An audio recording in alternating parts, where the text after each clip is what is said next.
salvaguardar su vida, no revelo en el libro, no lo haré bajo ninguna circunstancia, aunque debo decir que casi haces un retrato hablado de él y que el que esté medianamente informado puede inferir ciertos nombres o cierto nombre. Es muy probable que así suceda. Quise darle certeza a la información porque tampoco me gusta que la gente piense que como periodista me atrevo a especular sobre cosas.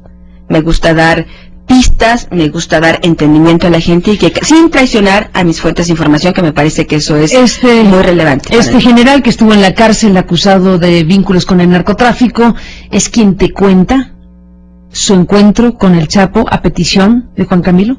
Tuve la información de primera mano, Carmen. ¿Y qué te dice esta información de primera mano? Lo que me dice esta información de primera mano es que el mensaje de los pinos de los narcotraficantes era: síganse matando, pero por favor ya no anden dejando los descabezados y los cuerpos por ahí.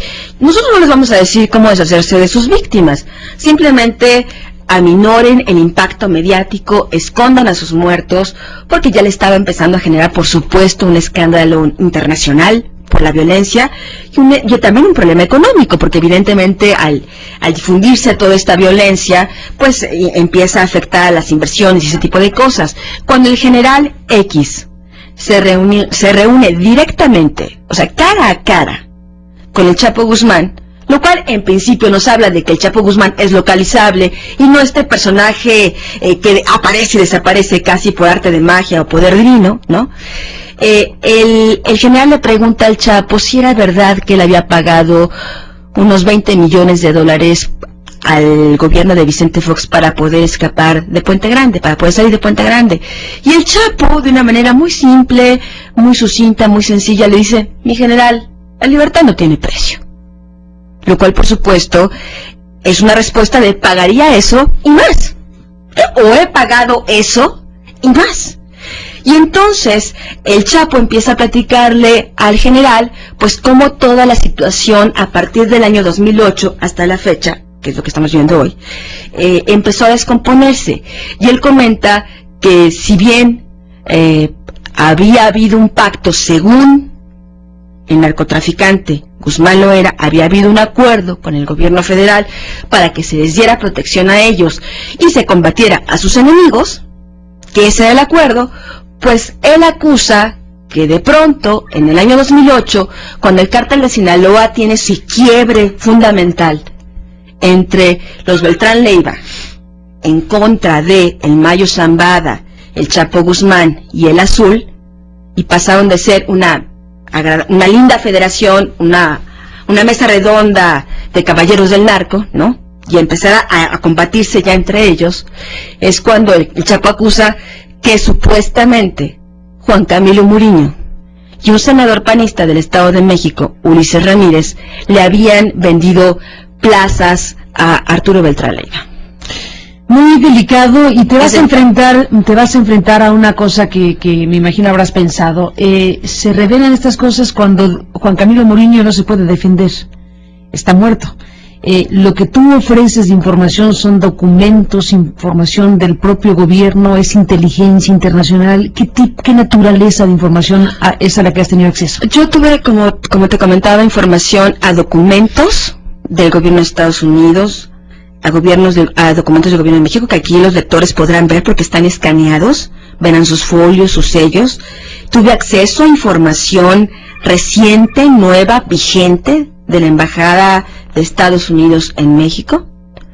Tuve información, repito, directa de los diferentes grupos de narcotraficantes, que ya todo cruzado, corroborado, da esta misma radiografía del verdadero poder del narco. Por eso me tardé 5 años en hacer este libro, Carmen. Yo te diré, la editorial yo sabía que venían otros libros, que se estaban fabricando de bote pronto algunos libros estaban realizando, pues. Y yo no quise, por premura de, yo empecé primero, publico primero. No, yo quise ser sumamente seria, responsable, mesurada. Chequé una y otra vez los datos. Esta historia de Juan Camilo realmente me dio muchas vueltas en la cabeza. No olvidemos que yo empecé a investigar a Juan Camilo cuando estaba en vida. Nadie me puede acusar, es que ahora avientas la piedra, pero cuando estaba vivo no dijiste nada. No. En Reporta Índigo publicamos mucha información muy delicada respecto a Juan Camilo Muriño. Yo, como autora, escribí el libro de los cómplices del presidente en el año 2008 y lo terminé mucho antes de que 2 meses antes de que Juan Camilo Muriño, pero yo terminé el libro antes de que Juan Camilo Muriño muriera, y ahí yo ya revelaba cosas muy delicadas de su relación con Ulises Ramírez, justamente este senador del Estado de México, y su relación con Genaro García Luna, que a lo largo del libro podrán ver de qué manera su equipo, su círculo más cercano, está presuntamente involucrado con el narcotráfico. Anabel, déjame hacer una pausa, regresamos en la parte final de esta conversación contigo, a reserva de que mantenemos el contacto para seguir de cerca otros ángulos, otras informaciones de lo que estás presentando en Los Señores del Narco, este libro de Editorial Grijalvo.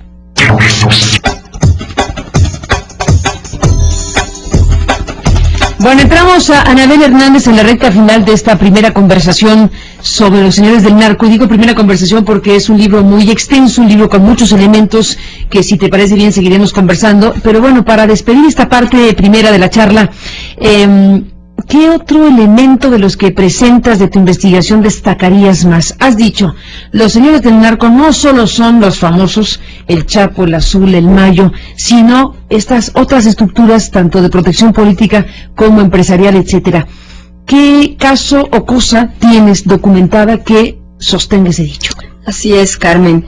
Pude tener acceso y presento las copias de las declaraciones ministeriales del hijastro del rey Zambada, el hermano del Mayo Zambada, que fueron detenidos en el año 2008. Y el hijastro revela que el Mayo Zambada tiene una empresa que se llama Aviones SADCB, que opera libremente en el Aeropuerto Internacional de la Ciudad de México, que tiene un hangar y que es ahí donde cargan y descargan cocaína y droga en el Aeropuerto Internacional de la Ciudad de México. Muchos pensamos, no, es que están los narcotúneles, no, es que hay que pasar la droga a través de la frontera. El Aeropuerto Internacional de la Ciudad de México es un paso muy importante de dinero y de droga del crimen organizado. En base a esa declaración ministerial, que no quise quedarme solo con el dato de la declaración ministerial, quise saber, ¿de quién es esa empresa? ¿Esa empresa existe? Número 1. Porque pues ya sé que ni siquiera existiera, ¿verdad? Que fue un dato al aire. Me fui al registro público de la propiedad y descubrí que efectivamente esa empresa existe desde 1948. En esa empresa han pasado importantes empresarios, todos vinculados al Banco del Atlántico, a Jorge Lankenau, ya ese tipo de instituciones bancarias bastante cuestionadas ya a lo largo de muchos años en México.